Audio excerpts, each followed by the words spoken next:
none of us wants to consider our own mortality, and this leads to us putting off organising our estate planning.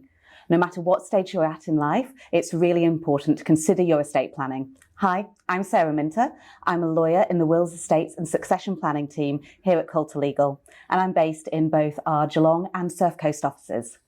Hi there, I'm Stefan Manche. I'm Principal Lawyer and the Head of the Wills and Estates team here at Coulter Legal, and we service Geelong, Surf Coast and Melbourne.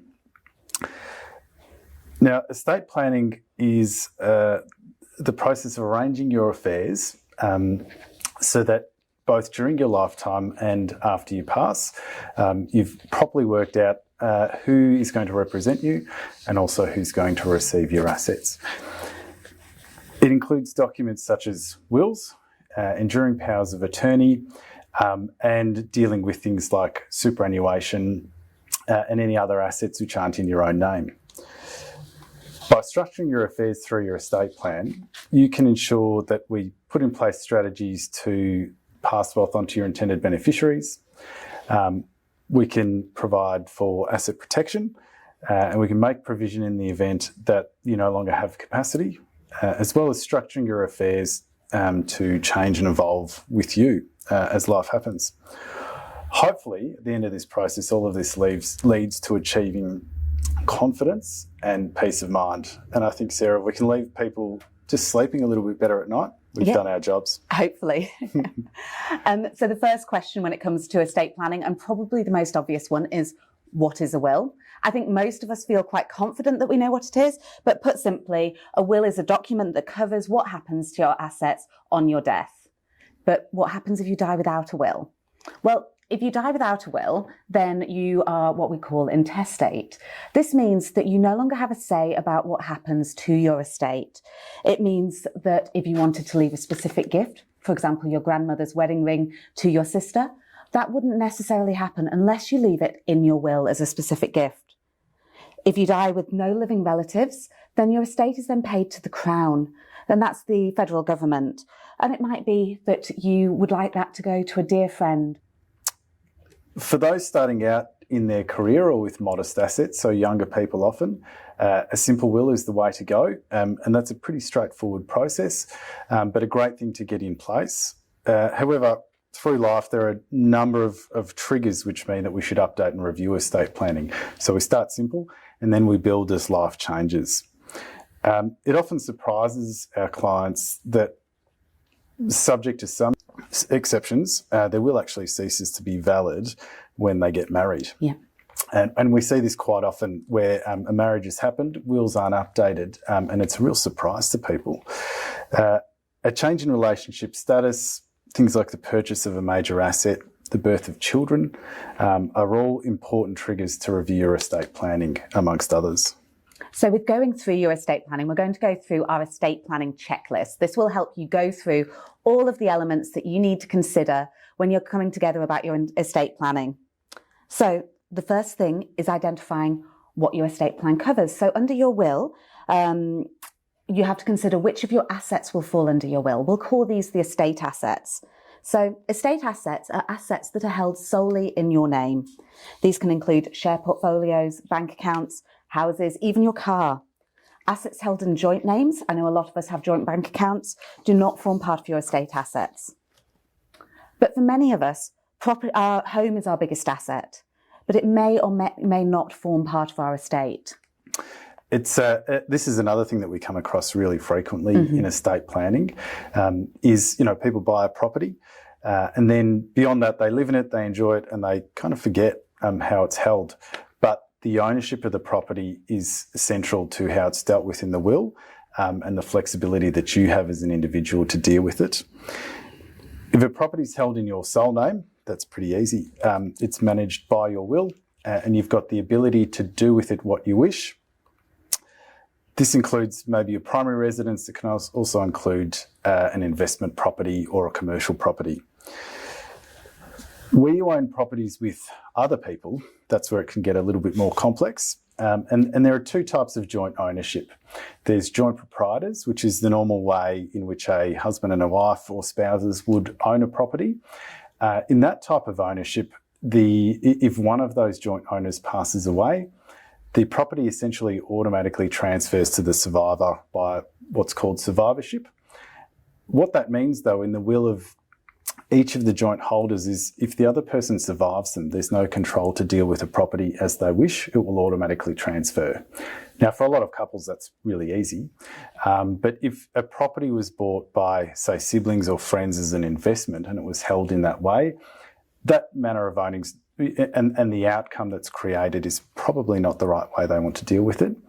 What's more appropriate for friends or siblings or other people buying a property together is that the owning a property as joint tenants. Mm-hmm. That's where each of the joint owners owns a divisible share in the property. Often that's 50-50 or quarters. What that means, though, is that the difference is each individual can deal with, via their will, their own share in the property. And so what that means is if I owned a quarter of a property, I could give that away. I could give somebody a right to enjoy my 1/4 of the property after I passed.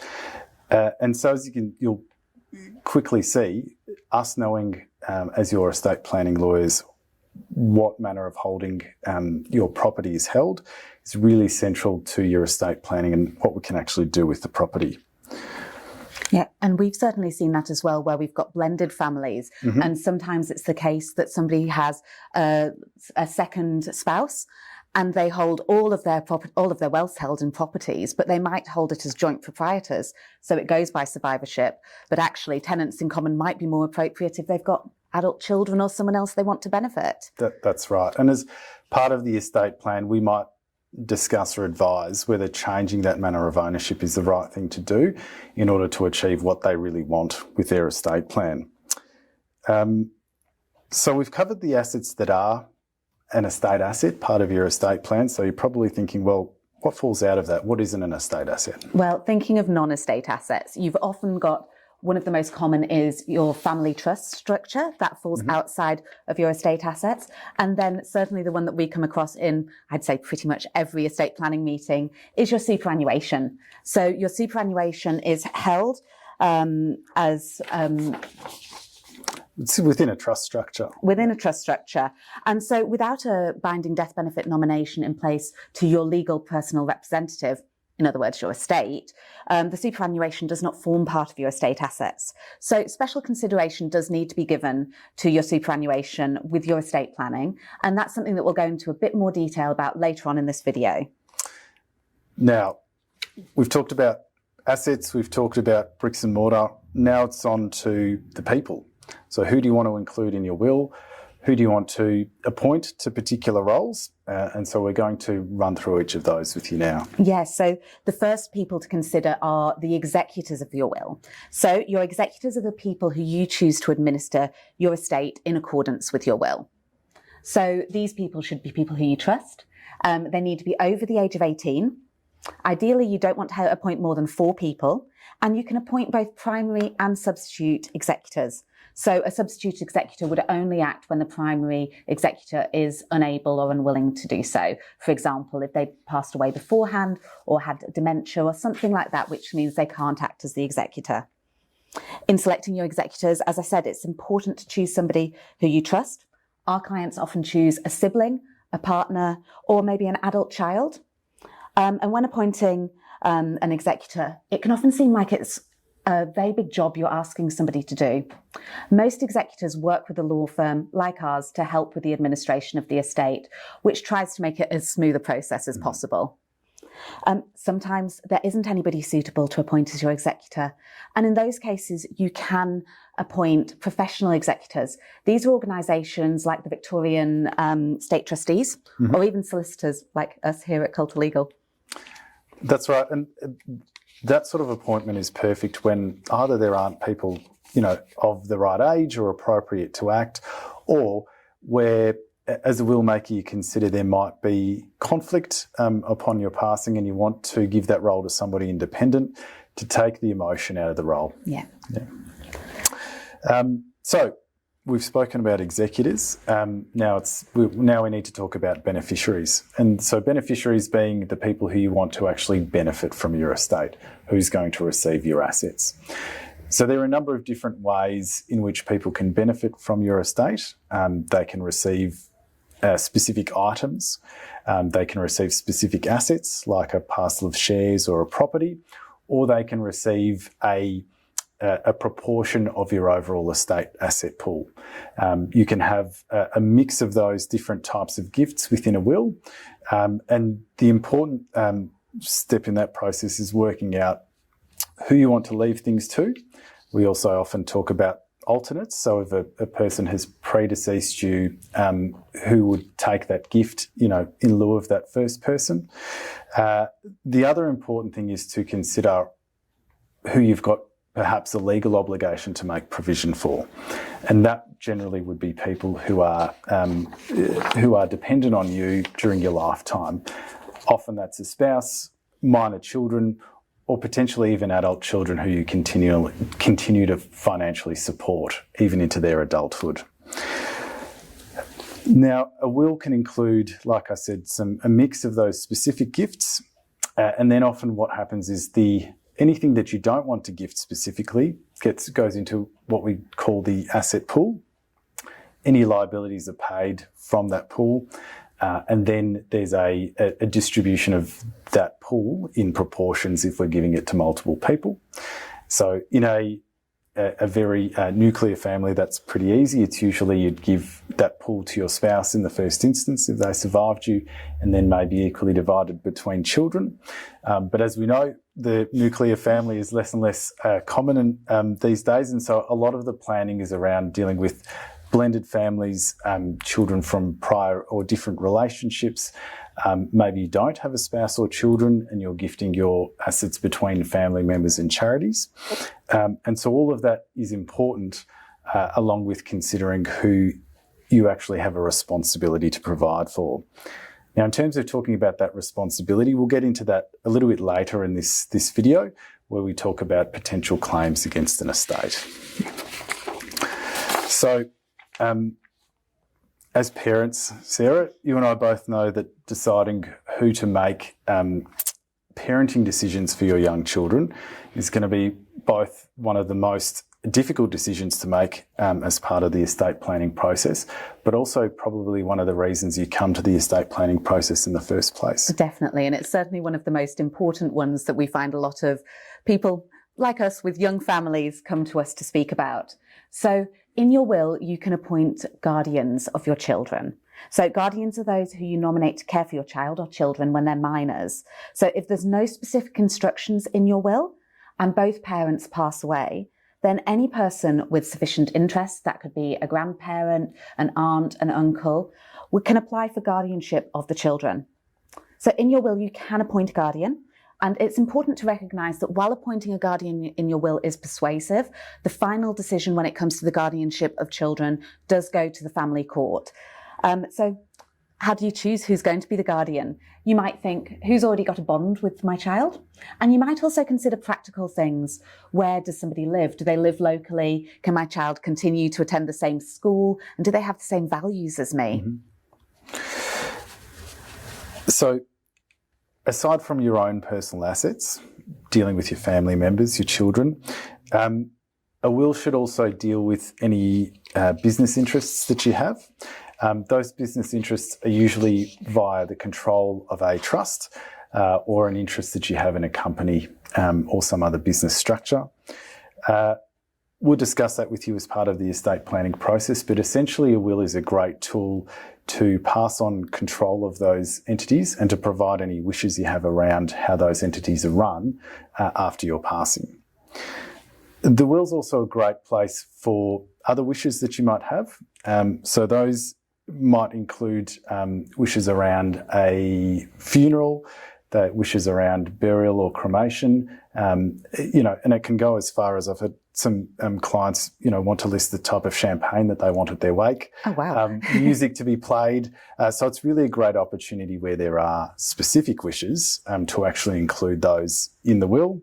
And one of the things that we do often say, though, with those, including those wishes, sometimes it's the case that your executors won't ask for a copy of your will until after your funeral. So particularly where you are wanting to list the champagne, that's certainly something that you'll want to communicate with your executors during your lifetime so that they can make sure that they follow those wishes as well.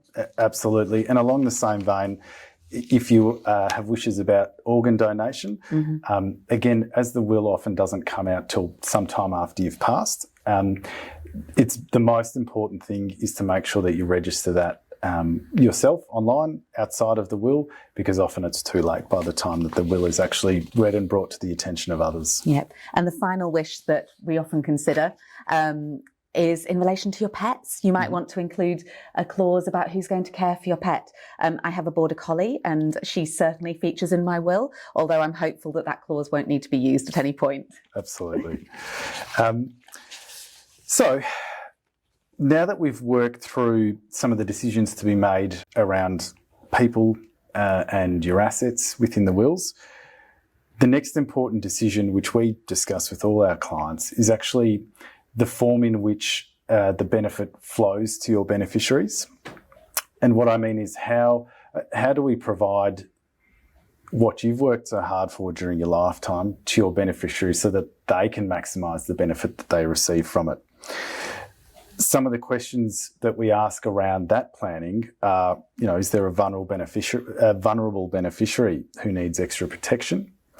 Is there a beneficiary who's a director of a company and so their own personal assets are at risk? Are there adult children with children of their own? And so longer term planning is necessary. So the most obvious type of will is the one that we'll generally be familiar with. We call this the simple will. And so a classic example that's similar to what Stefan said earlier is that you might appoint your spouse as your executor and also as your beneficiary. But if your spouse was to pass away before you, then you would perhaps appoint your brother or sister as your executor, and then you'd appoint your children to receive the benefit under your will in equal shares. That's a classic example of a simple will that people come, and I think that's probably what a lot of people think of when they think of a will, isn't it? Absolutely. And particularly for people whose circumstances are not particularly complicated, who've got very young children, really what you want to do is deal with, just passing on those assets and making sure that, say, those young children are looked after for, in their early years. Whereas once there are the beneficiaries are a little bit older, or there's some more complexity around your own assets or the assets that will be in the estate, there can be a need for a more complex structure. And you may or may not have heard about testamentary trusts.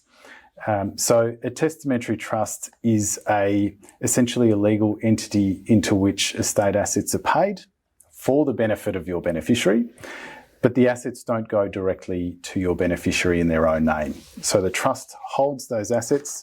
The beneficiary has the benefit of those over a period of time, but they don't own them personally. There are a number of reasons that you might put a testamentary trust in place. One, could simply be that your children are now adults. They're earning decent income of their own. They're in their own relationships, which may or may not create some risk. They may also be in professional roles, such as a director of a company, where they have risk themselves.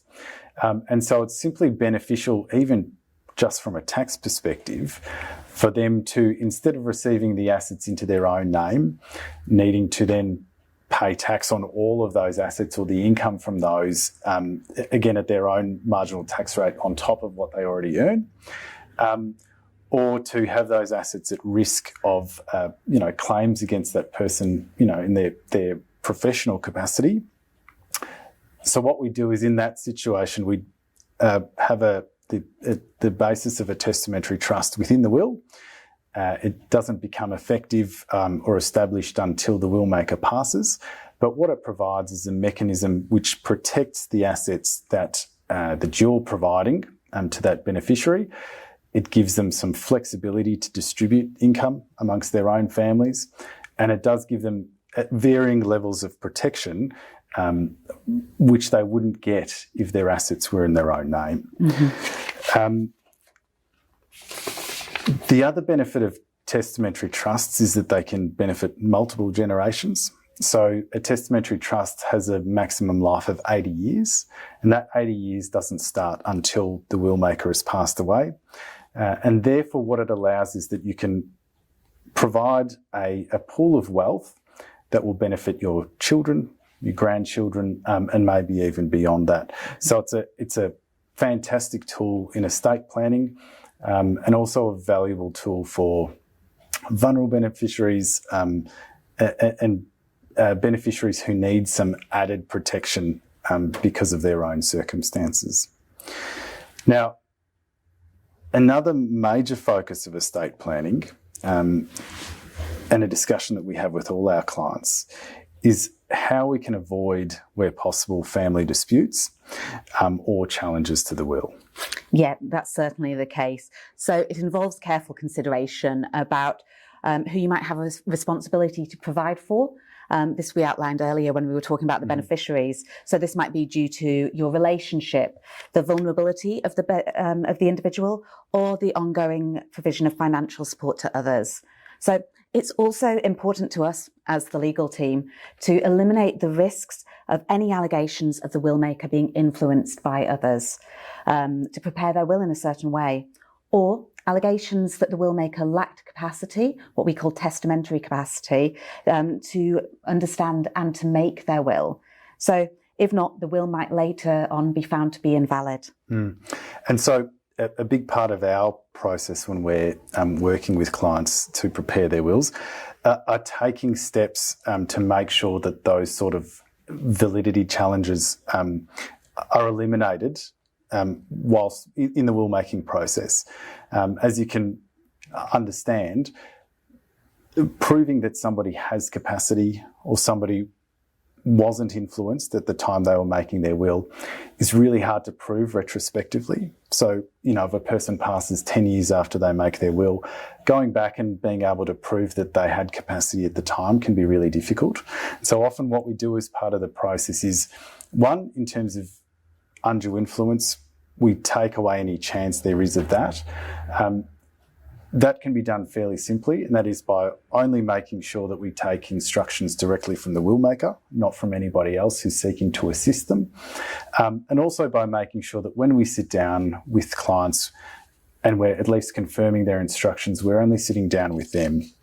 Sometimes that does require asking, say adult children who've brought their parents or a parent to see their lawyer, asking them to remain out of the room while we discuss the will. And these are just small measures that we can take along the process to make sure that that's not a risk. The other is to eliminate the risk of a claim that somebody doesn't have testamentary capacity, and that is that ability to understand the will. And so with particular clients, if we do think there is a risk of that being raised down the track, then often what we'll do is we'll actually ask for a doctor's report from their treating doctor, which gives us confirmation that there is capacity at the time. And what we do is we file that away with the will. And that way we don't have to seek that evidence retrospectively. We have it at the time. That gives us confidence, and that also gives our clients and their families confidence that this is not something that's going to be raised, and that all the hard work that we're putting in the will won't be cancelled out by an argument that it's invalid. Now, unfortunately, in the world that we live in now, a major concern for many will makers is how to avoid the will being challenged. And we see this all the time. And over the years of my practice, it's become a more and more common discussion and even a motivator for making wills. So I think now's a good time, Sarah, to talk a little bit about challenges to wills, particularly claims by people who want further provision. Yeah, the contesting of the will. We touched on this a little bit earlier when we were discussing the beneficiaries, and that there might be some people who can argue you have an obligation towards them. So in Victoria, there is a system established where a person can claim that there is an obligation on the will maker to make either a provision or a greater provision for them under the will. So it might be they've been given a very small amount and they feel that wasn't quite as much as they should have been entitled to.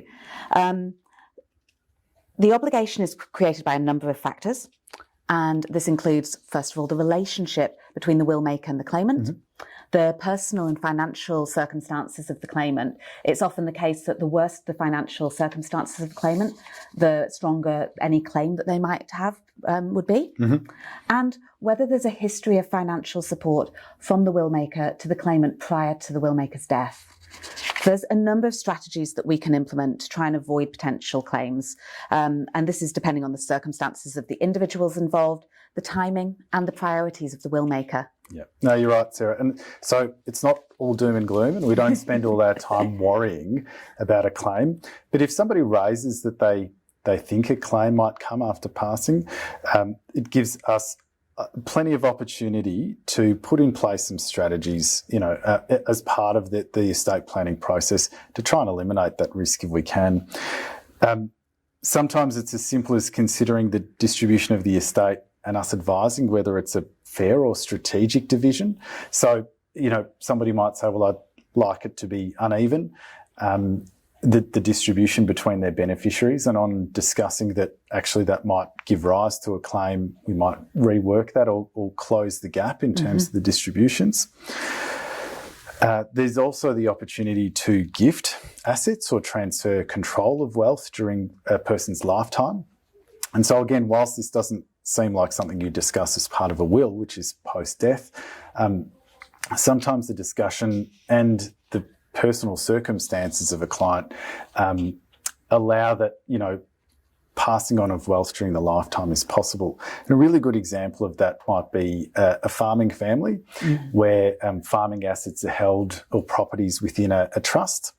That might be the core basis of that family's wealth. And where there is one or only a small proportion of the children of that family working on the farm, there's a desire to pass on control of that farm or the wealth, but without creating a mess later on, which again we've seen in many situations.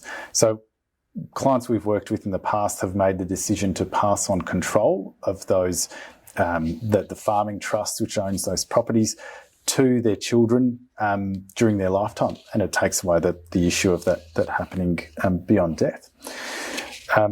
There's also the ability to use non-estate assets, as we talked about earlier. So by using superannuation as a tool, gifting it directly, so keeping it out of the estate, and more broadly minimising the estate asset pool, so it's less attractive to claimants.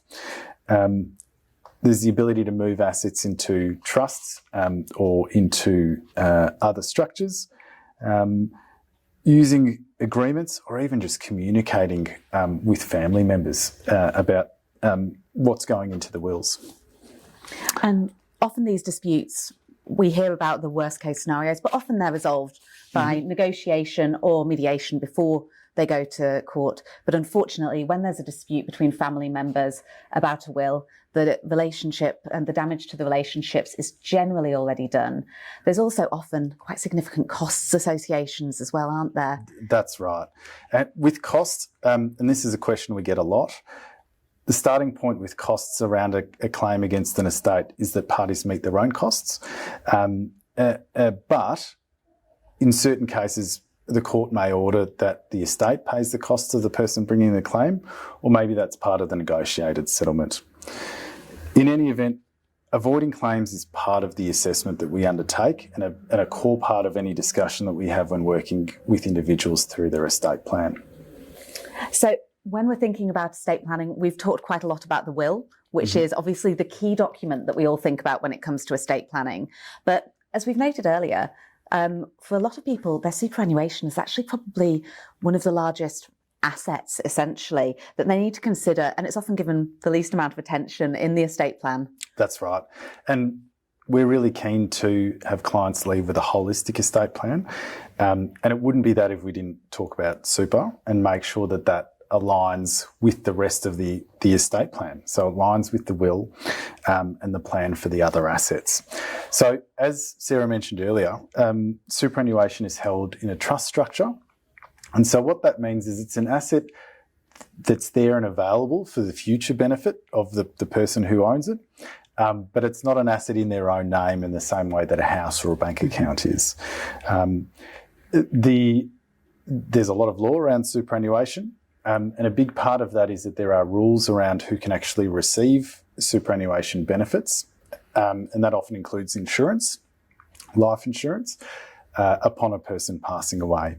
So there is the ability to nominate those beneficiaries, and we speak about those nominations as essentially a mini will for your super. And so those nominations allow you to direct who would receive those superannuation death benefits when you pass away. But like I said, there are restrictions around who can receive it. And so essentially the people who can benefit from your superannuation on your death are a spouse or partner, children, somebody who's dependent or interdependent, or your legal personal representative. And we use that terminology. What that really means is the executor of the estate. And so by nominating them, you're directing the superannuation to fall within the will. And it's often the case, actually, we sometimes see that people have the nominations, but they perhaps have nominated their parents to receive it or a sibling, and that sort of nomination isn't valid, is it? No, that's right. And unfortunately, the superannuation companies don't review those from a validity standpoint. So it's important for us to discuss as part of the process. The other thing we often see is that people have made non-binding nominations, and that's by just completing a form on their super fund's website. Again, that's not binding, so it isn't locking in your nomination. To do a binding nomination, it requires signing like a will, so signatures and 2 witnesses, wet ink. And so again, often we talk through our clients through that process, and we'll prepare and sign those off along with their wills. Yeah, and with the superannuation and considering it as part of your estate planning, there's ways that you can structure the nominations to benefit your estate and your beneficiaries. There's particular reasons. So if, for example, you're concerned about a claim against the estate, it might make a lot of sense to nominate a particular beneficiary, or on the contrary to that, if you're concerned about a vulnerable beneficiary, it might make sense to nominate your legal personal representative. So if you do have, for example, the testamentary trust structure in your will, you've got the protective elements of that for the funds that come from your superannuation. Absolutely. The other concern or the other focus we might have is around tax. And so death benefits from superannuation are taxed differently depending on who receives them. And so particularly when we have differing beneficiaries, or we've got beneficiaries of different ages and relationships to the will maker, part of the consideration is, well, who's going to pay tax? Is that tax paid going to be equal? And can we structure it so that everyone still receives an equal benefit, but we eliminate any tax payable completely? Another major focus, and this is sort of close to home with young children, is if clients' primary concern is that they want their surviving spouse to receive their superannuation and life insurance promptly, as quickly as possible, then nominating direct beneficiaries, nominating your spouse directly, is going to avoid the delays with the state administration and probate.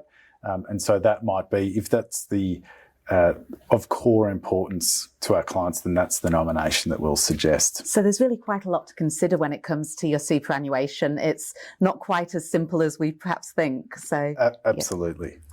Yeah. So we've spoken quite a lot about what we do on our death, but there's actually elements of estate planning that impact us during our lifetime. So these are things like our powers of attorney and appointment of medical treatment decision maker. So these are really important estate planning documents as well. Absolutely. And these are documents that we discuss with all our estate planning clients. And powers of attorney, they can be discussed. There are 3 core powers. So there's financial decision making, personal decision making, and by personal we mean lifestyle decisions, where you live, who you live with, what dentist, what GP you go to, those sort of things. And then the third is the pure medical treatment decisions. And those 3 core powers are contained within 2 documents in Victoria. One is an enduring power of attorney, and that covers financial and personal decision-making together. And then there's the appointment of medical treatment decision-maker, which is a mouthful. A bit of a mouthful. Yes, and that covers pure medical treatment decision-making. There is some differences between the two around who can be appointed, whether you can appoint people to act jointly together, so whether you can appoint numerous people, and when the power itself starts, so when it is that you give that power over to somebody to make decisions. And each of those are going to be different depending on, a client's own circumstances. But it is an important part of the discussion. And the other part is carefully considering, well, who's going to be appropriate to make those decisions, and specific to those decisions. So, somebody who you might appoint to make wise financial decisions on your behalf might not be the right person to be really practical and stand in your shoes and make difficult medical treatment decisions based on your wishes. But the core of all of those roles is that if you are still alive, but have maybe lost the capacity to make those decisions yourself, you've got the right person in place to stand in your shoes and make decisions in your best interests, and in the way that you would have made them if you had capacity to make them yourself. And I think you've spoken about capacity there. One of the key elements that we often want to discuss this with our clients when we're meeting with them, they think, I don't need that. Why do I need that? I can make my own decisions. But that's the perfect time to get them in place when there's no concern about your capacity. Absolutely. And if you've lost capacity before those documents are in place, it usually requires your family to rush off to VCAT, to the tribunal. The tribunal will then make the decision and put somebody in place to make those decisions for you. But it's a much more drawn out, difficult, painful process than if, we put these documents in place whilst you've got capacity. So I think we've covered about as much of estate planning as we can in this forum, but I think there's a number of very important things we've touched on. A couple of things that stand out for me are that, these documents are important for just about every adult to have in place. Regular review is really important. We often talk to clients about reviewing them, every 4 or 5 years or sooner if any of those big life events happen. And also that, really detailed and specific advice is important to make sure that people's wishes are actually recorded and then play out in the way that they want to. Sarah, what were your takeaways? Well, my key takeaway is that when we talk about estate planning, I think for a lot of us, that makes us think of our will. And I think hopefully we've highlighted that actually your estate planning is far more important and you need to take a far more holistic approach than just looking at a simple will. So that's something that we certainly strive to do when we meet with our clients, to try and consider all of your individual circumstances and what's going to be best suited for your needs. And absolutely. Now, if viewing this has triggered in you a need to either look at estate planning from scratch or review existing estate plans, please don't hesitate to contact our expert wills and estate planning team at Coulter Legal. We'd be more than happy to help. Thanks, Sarah. Thank you.